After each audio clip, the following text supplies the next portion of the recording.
السلام عليكم ورحمة الله وبركاته. أهلا بحبايبي طلاب الصف الرابع الابتدائي. مش محتاجة أقول إن طلاب سنة رابعة دول مميزين جدا جدا عندي، طبعا لأن هم جداد في مادة الدراسات الاجتماعية، وأنا هدفي معاهم إن أنا أخليهم يحبوا مادة الدراسات الاجتماعية وتكون المادة المفضلة عندهم. المادة أصلا جميلة وحلوة جدا، محتاجة منك بس إن أنت تركز شوية وتذاكر وتحل كتير. والنهاردة هنعمل كده. النهاردة هنحل مع بعض اختبارات كتير على شهر اكتوبر، بحيث ان خلاص الامتحان فاضل عليه يومين او اقل، فنتدرب على شكل الامتحان ونتدرب على اكبر عدد ممكن من الاسئلة. يلا بينا نبدأ. معاكم ميس سارة رؤوف. هنبدأ مع بعض مع اول نموذج او اول اختبار. طبعا دي اختبارات كتاب الاضواء وكتاب الشاطر، هنحلهم مع بعض الإجابات النموذجية بحيث تكون جاهز للامتحان. قبل ما نبدأ الامتحان أو حل الامتحان ده، حابة أسلم على الطالب محمد أحمد علاء من محافظة السويس، وبقول له شد حيلك علشان الغلطتين اللي انت غلطتهم في الامتحان اللي فات مش عايزاك تغلطهم المرة دي. يلا بينا. أول نموذج قدامنا شكل، دي طبعا الاتجاهات، الاتجاهات الأصلية والاتجاهات الفرعية. رقم واحد بيقول يشير رقم واحد إلى اتجاه، ده اتجاه ايه ما بين الشمال والشرق، يبقى اتجاه الشمال الشرقي. رقم اتنين ده اتجاه، طبعا ده اتجاه أصلي، ده اتجاه الجنوب. رقم تلاتة ده اتجاه الغرب. رقم أربعة ده اتجاه الشمال. سهلة جدا. رقم ب في السؤال الأول بيقول ما العلاقة بين المخطط والخريطة؟ ايه العلاقة؟ المخطط ده شكل مبسط للخريطة، يبقى المخطط شكل مبسط للخريطة. أكمل العبارات الآتية بما يناسبها من كلمات. رقم واحد السهول على الخريطة يشار إليها باللون ايه؟ السهول طبعا اللون الأخضر. قام الإدريسي برسم خريطة رسم خريطة للعالم. تقع مدينة بورسعيد على ساحل البحر المتوسط. بما تفسر، قلنا بما تفسر يعني ليه. بما تفسر التأكد من صحة الخبر قبل نشره، يعني لازم أتأكد من صحة الخبر قبل نشره. ليه؟ لتجنب الأخبار الزائفة، لتجنب الأخبار الزائفة التي قد تسبب الفوضى. يبقى تاني، لتجنب الأخبار الزائفة التي قد تسبب الفوضى. رقم اتنين بما تفسر استخدام المصريين القدماء الخرائط. ليه استخدموا الخرائط؟ قلنا عشان حاجتين، لوصف مسار نهر النيل وموقع المناجم. لوصف مسار نهر النيل وموقع المناجم. السؤال الثالث اختر الإجابة الصحيحة مما بين القوسين. التقاط الصور الفضائية يتم باستخدام الأقمار الصناعية، الطائرات، التلسكوب، الهاتف المحمول. طبعا الصور فضائية يبقى الأقمار الصناعية. رقم اتنين أي من هؤلاء يستخدم الخريطة في تحديد موقع الأراضي الزراعية؟ مين اللي بيستخدم الخريطة علشان يحدد موقع الأراضي الزراعية؟ المعلم، الجندي، السائح، المزارع. طبعا المزارع. 3 سجل المصري القديم أخباره وأحداث حياته على البرديات، المحادثات، الموسوعات، الكتابات. طبعا سجل أخباره على البرديات. رقم ب قارن بين مفهوم المدينة ومفهوم القرية. المدينة تجمع سكاني تتركز فيه الخدمات والأنشطة. تجمع سكاني تتركز فيه الخدمات والأنشطة. القرية بقى تجمع سكاني تتركز فيه أنشطة زراعية وتربية الحيوانات. تاني، القرية تجمع سكاني تتركز في أنشطة الزراعة وتربية الحيوانات. بعد كده النموذج التاني، عندنا أول حاجة في السؤال الأول رقم ألف خريطة، دي خريطة صماء لمصر. رقم واحد على الخريطة ده بيشير إلى إيه؟ طبعا دي وردة البوصلة. طب رقم اتنين ده مقياس الرسم. 3 ده مفتاح الخريطة. 4 عنوان الخريطة. تمام.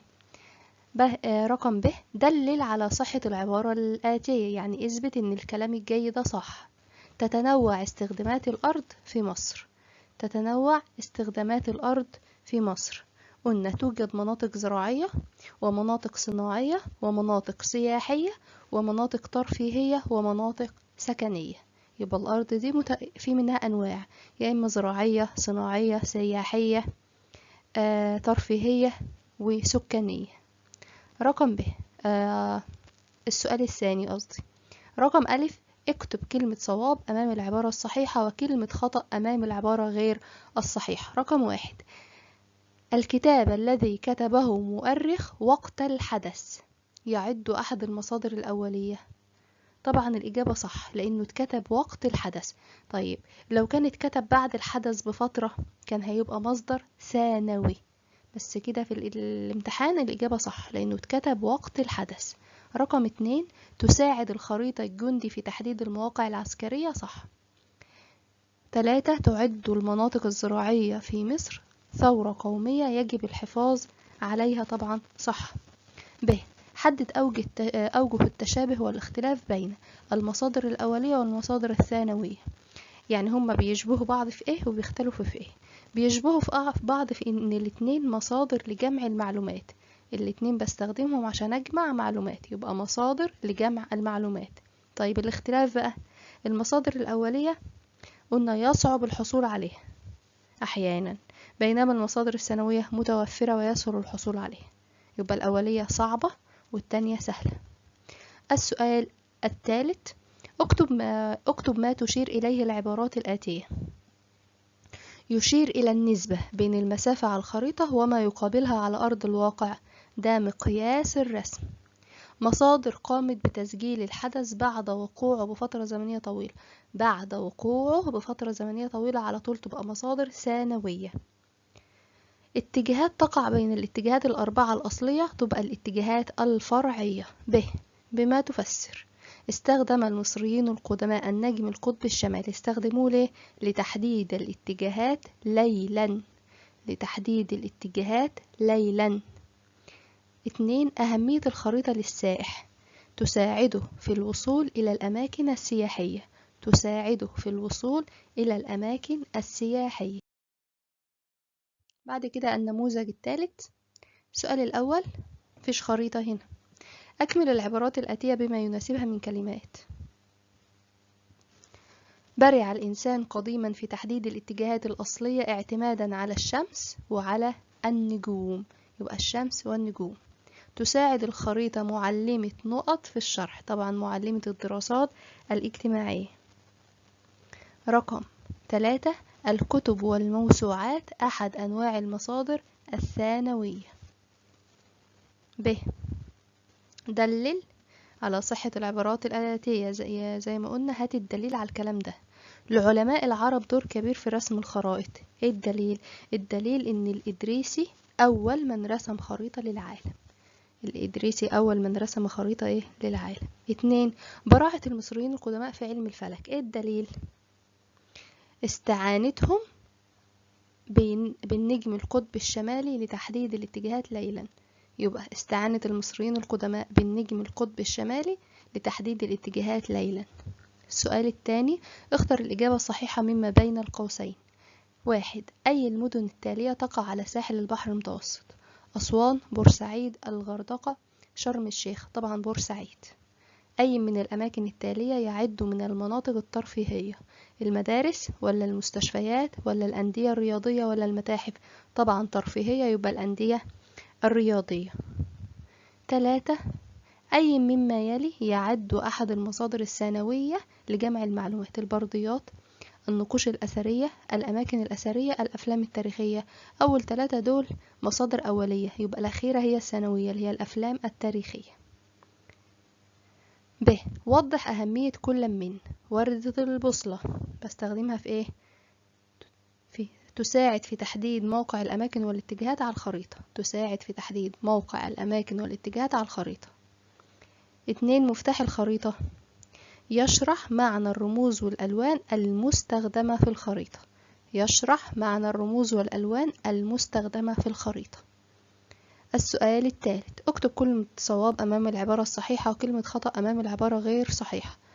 تستطيع فهم الخريطة من خلال وجود عنوانها. صح. تطبيق الGPS من الوسائل الحديثة لتحديد الموقع. صح. المصادر الثانوية أكثر دقة من المصادر الأولية. طبعا غلط، المصادر الأولية هي اللي أكثر دقة. قارن بين الصور الجوية والصور الفضائية من حيث وسيلة الالتقاط، يعني اتصورت ازاي، والمساحة المغطاة. طيب، في الصور الجوية وسيلة الالتقاط الطائرات، الصور الفضائية وسيلة الالتقاط القمر الصناعي. الصور الجوية تغطي مساحة محدودة، بينما الصور الفضائية تغطي مساحة أوسع من الصور الجوية. بعد كده النموذج رقم 4، خريطة. أمام خريطة صماء اكتب مدلول الأرقام. 1، مدينة ساحلية. طبعا دي مدينة ايه؟ مدينة بورسعيد. تمام. يعني حاول قبل انا ما اقول الإجابة انت تفكر وتجاوب قبلي وتشوف انت جاوبت صح ولا غلط. رقم 2، يشير إلى ايه؟ ده ايه؟ وردة البوصلة. مدينة على ضفاف نهر النيل. طبعا دي مدينة أسوان. 4، دي الصحراء الايه؟ الغربية. دلل على صحة العبارة الآتية: تتميز المدن المصرية بوجود أماكن أثرية وسياحية مهمة. ايه الدليل على كده؟ هقوله يوجد العديد من المناطق الأثرية والسياحية في القاهرة، زي الكنيسة المعلقة اللي بتعد أقدم الكنائس بمدينة القاهرة، وجامع عمرو بن العاص، وده أول جامع أقيم في مصر وإفريقيا كلها. رقم السؤال الثاني، أكمل العبارات الآتية بما يناسبها من كلمات. تقع الكنيسة المعلقة بمدينة القاهرة، لسه قايلين. برع علماء العرب في رسم الخرائط. يستخدم مين الخريطة في تحديد مسار الرحلات الجوية؟ طبعا قائد الطائرة. قائد الطائرة. قارن بين المناطق الصناعية والمناطق السكانية من حيث الأهمية. المناطق الصناعية إقامة المصانع اللي بتوفر المنتجات المتنوعة، إقامة المصانع التي توفر المنتجات المتنوعة. بينما المناطق السكنية أهميتها إيه؟ بناء المنازل وتوفير الخدمات. السؤال الثالث، اختر الإجابة الصحيحة. يشرح نقط معنى الألوان والرموز المستخدمة في الخريطة. طبعا مفتاح الخريطة. تختلف الصور الفضائية عن الصور الجوية في إنها تلتقط عن طريق، الصور الفضائية بتلتقط عن طريق مين؟ الأقمار الصناعية. المعلومات المتداولة دون التأكد من صحتها تسمى ايه؟ آراء ولا حقائق ولا انطباعات ولا شائعات؟ طبعا شائعات، طالما ما تأكدتش من صحتها تبقى شائعات.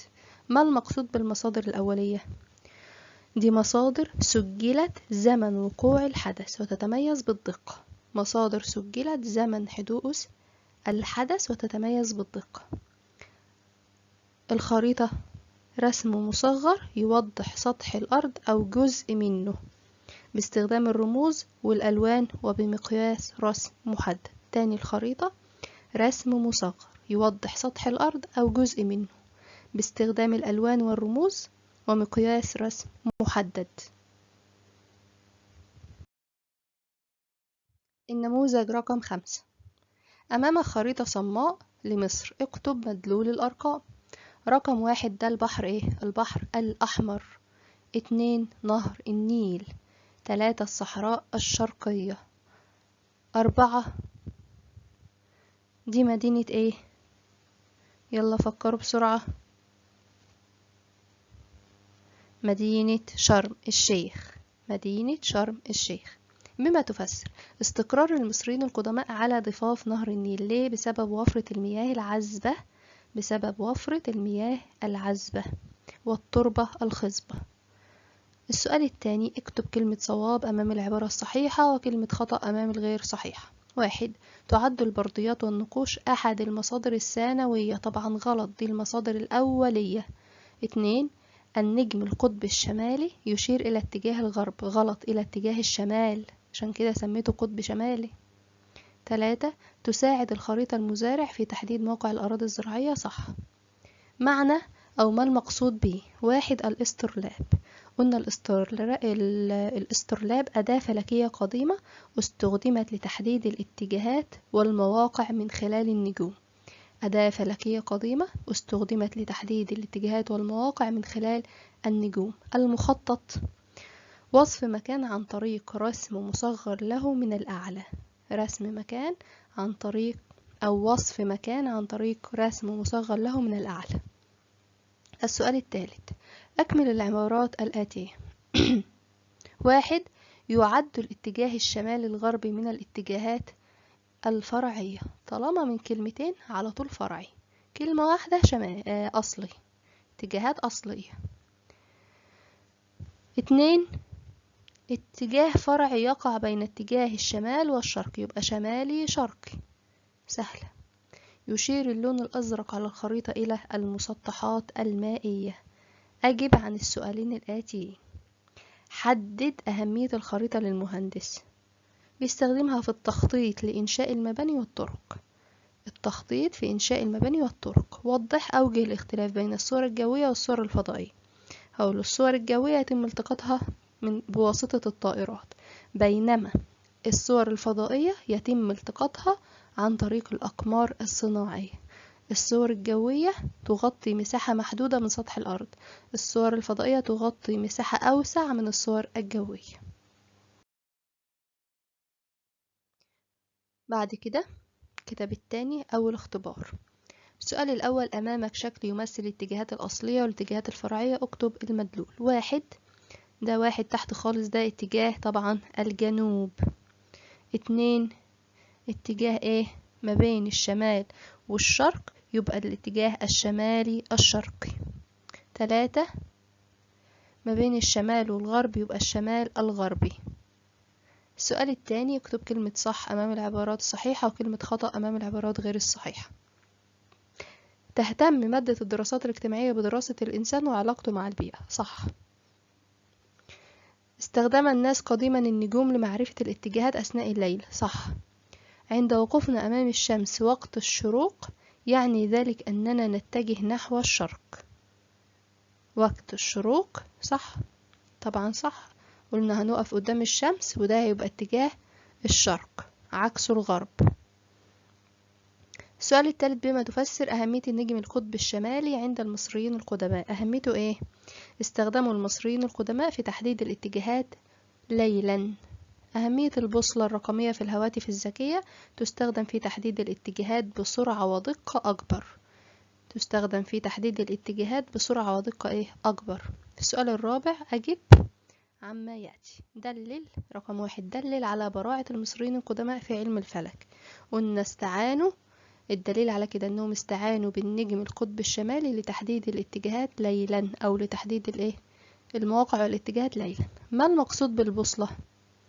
قلنا البوصلة أداة تحتوي على إبرة مغناطيسية، أداة تحتوي على إبرة مغناطيسية تشير دائما إلى اتجاه الشمال، تشير دائما إلى اتجاه الشمال.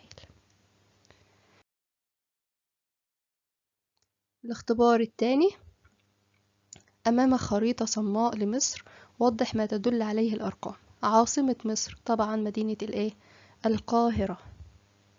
رقم 2، البحر الأحمر. 3، أحد عناصر الخريطة، ده مقياس الرسم.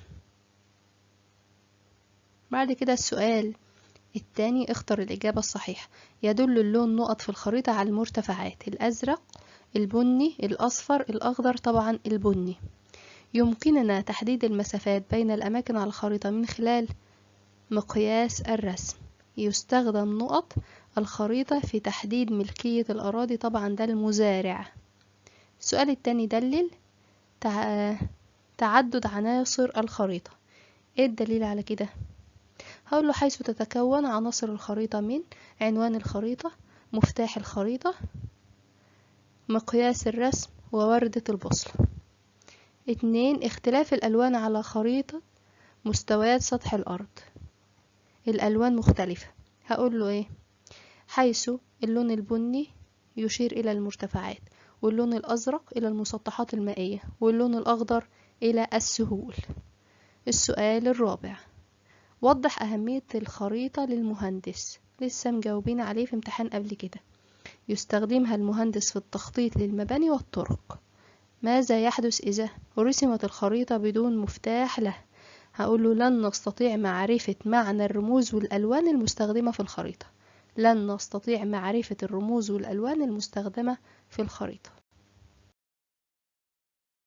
الاختبار الثالث. السؤال الأول، خريطة. أول حاجة على الخريطة مسطح مائي، ده طبعا البحر الأحمر. رقم 2 نهر، ده نهر النيل. 3 دي مدينة ايه؟ مدينة أسوان. رقم 2 أو السؤال الثاني، أكمل العبارات الآتية.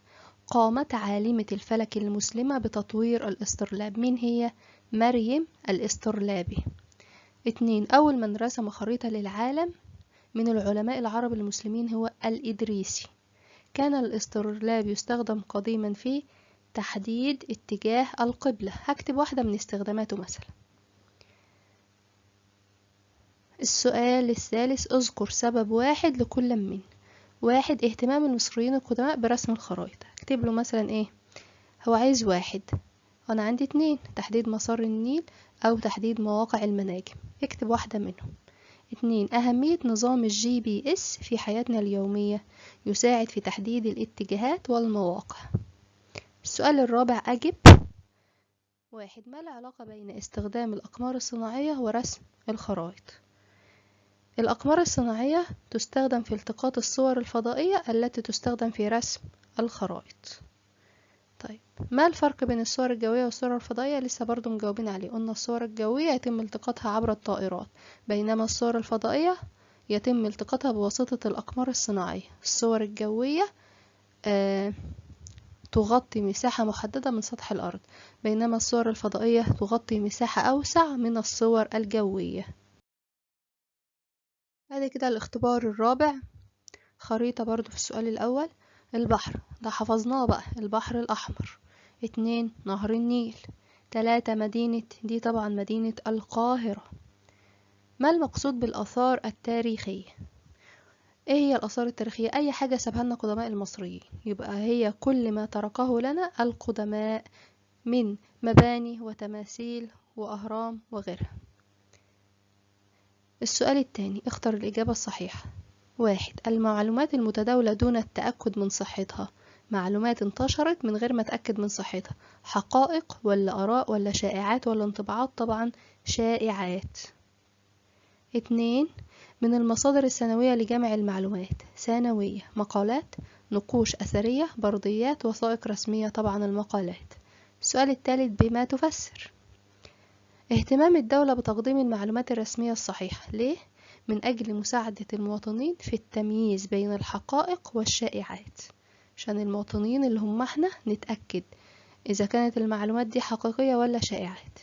يبقى تاني، من أجل مساعدة المواطنين في التمييز بين الحقائق والشائعات. 2 أهمية تنوع مصادر جمع المعلومات تجعلنا نحصل على معلومات شاملة ودقيقة وصحيحة.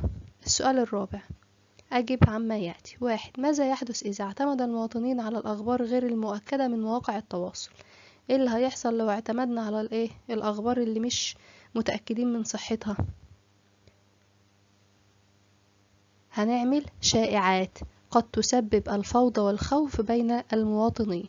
يبقى ايه تاني؟ تسبب شائعات قد تسبب الفوضى والخوف بين المواطنين. قارن بين الآراء والشائعات. قلنا الآراء تعبر عن وجهة نظر شخصية قد تكون صحيحة أو غير صحيحة، بينما الشائعات أحاديث غير صحيحة وأخبار غير صحيحة انتقلت بين الناس دون معرفة المصدر. يبقى أخبار غير صحيحة أو أحاديث غير صحيحة انتقلت بين الناس دون التأكد من صحتها أو دون معرفة مصدرها. الاختبار الخامس وآخر اختبار، برضو خريطة. نهر النيل مفيش غيره في الخريطة. مدينة بها جامع عمرو بن العاص، طبعا مدينة القاهرة. 3 البحر الأحمر، و4 البحر المتوسط. السؤال الثاني، بما تفسر أهمية القرية للمدينة. القرية توفر للمدينة المنتجات الزراعية. 2 أهمية المناطق السياحية، طبعا تساهم في تنشيط السياحة وفرص العمل. تساهم في تنشيط السياحة وتوافر فرص العمل. 2 تسمية الكنيسة المعلقة بهذا الاسم. السؤال ده مهم جدا واحفظه كويس جدا.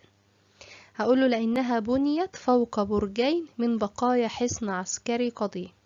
بنيت فوق برجين من بقايا حصن عسكري قديم، لذلك تبدو وكأنها معلقة فوق الأرض. السؤال الثاني، صوب ما تحته خط. تقع مدينة الإسكندرية على ساحل البحر الأحمر. غلط، طبعا مدينة الغردقة. 2 تطل مدينة أسوان على ساحل البحر المتوسط. لا، تطل على نهر النيل. 3 يوجد حي مصر القديمة في مدينة بورسعيد. طبعا غلط، في مدينة القاهرة. السؤال الرابع، أجب عما يلي. من هو قام ببناء أول جامع في مصر وفي إفريقيا بعد الفتح الإسلامي؟ طبعا عمرو بن العاص. ما المقصود بالقرية والمدينة؟ القرية تجمع سكاني تتركز فيه الخدمات والأنشطة زي الصناعة والتجارة، بينما القرية تجمع سكاني تتركز فيه الأنشطة الزراعية وتربية الحيوانات. كده خلصنا الاختبارات بتاعتنا. نذاكر كويس جدا ونحل امتحانات كتير، وما نخافش من الامتحان، ونقرأ السؤال مرة واثنين وثلاثة ونركز قبل ما نجاوب. ان شاء الله يعدي على خير وكلنا نحل كويس.